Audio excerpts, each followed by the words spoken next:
Hello again. Hello. I'm going to tell you about my angel encounter, second time in my life. I posted encounter number 1 yesterday. And I've got 3 angel encounters, possibly a 4th. I'll tell that one. Also happened in the military. This one happened when I was about 8 or 9 years old.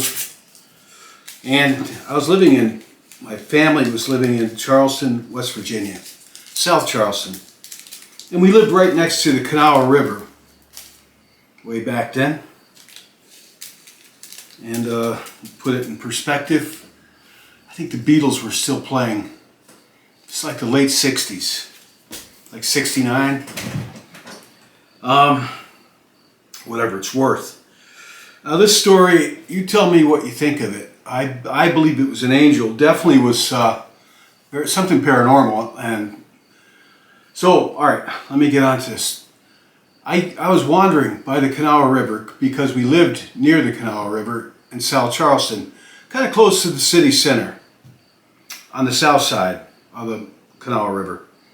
And one day I thought I would walk over this railroad bridge and see what the north side looked like. It never occurred to me, you know. And I'm sure if my parents knew I was doing that, they would not have been very happy. But I was out wandering around, and this railroad bridge, I'll explain that. Old school, old-fashioned railroad bridge. As I recall, there were 2 tracks for like 2 sets of railroad tracks. And here's the thing, there was no superstructure over it. You know, there was no steel girders or handrails, there was no footpath.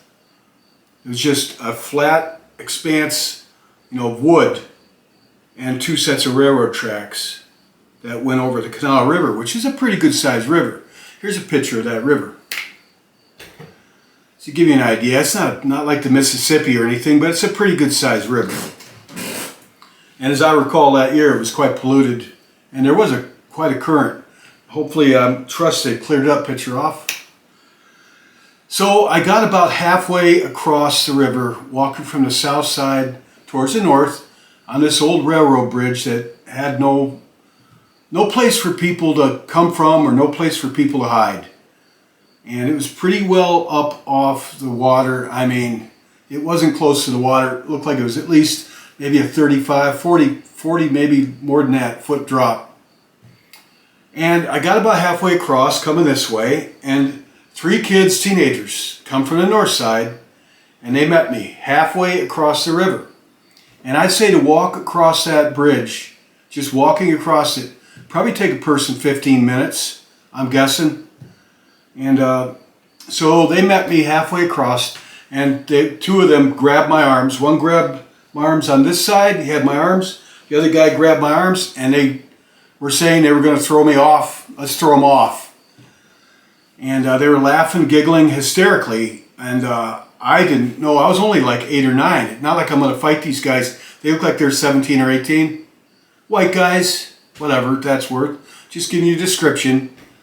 If they're still around, they'd be pretty old. So they have my arms, and I'm looking down at the water. And I'm thinking I'm not going to survive this because I couldn't swim well. And all I could see was rolling brown current going around the big pylons way below. And I'm in the middle of it. I figured I'm not going to survive this. And I'm wondering if these guys are really going to do this. And the 3rd guy was standing behind me, and he was begging these guys not to do it. That's when I got worried. I thought, he knows them. He thinks they're going to do it.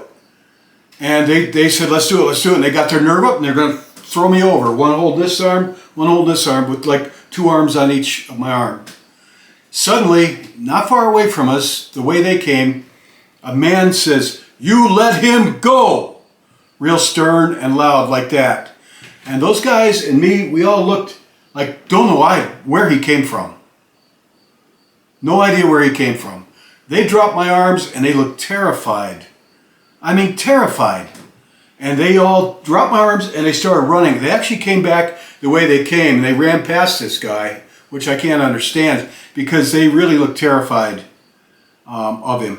I'll describe him. He looked like maybe Medium height, I'd say he's about 5'11", 5'10", slender. He had on a white shirt, long sleeve, tucked into black pants and black pointy shoes, no hat, no beard or mustache. He looked like he could be an Italian, Mediterranean, kind of northern Mediterranean tan, if you know what I mean. And he's still just standing there looking at me, and I'm looking at him astonished, wondering where he came from.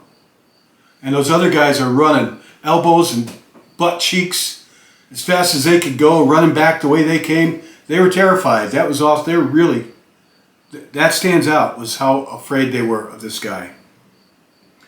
And he just standing there speechless in the middle, just staring at me.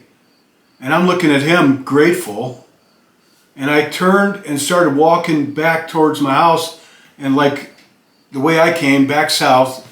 And I only took a few steps, and I turned around to say thank you. And when I turned around, he was gone. And there was absolutely nowhere for him to hide. And in the distance, I could see those three guys, the three punks. Hopefully they were reformed. Those three punks running back, you know, and that man is nowhere to be found. He was nowhere in sight. There was absolutely nowhere for him to hide unless he jumped into the water, which he didn't. Why would he, right? He vanished. And I was really astonished. This is my second angel story. So I had my first angel story was about 4 years before this. So I believed in angels at this point. My first angel story were these tall men. I told a story on here. Two men in shining white robes, tall as the trees.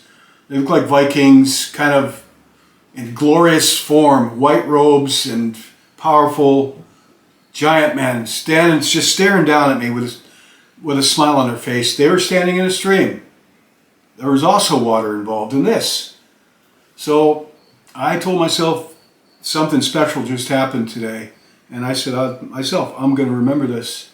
Something really special happened. And I walked home with a big smile on my face. And God, pretty sure I gave thanks to God.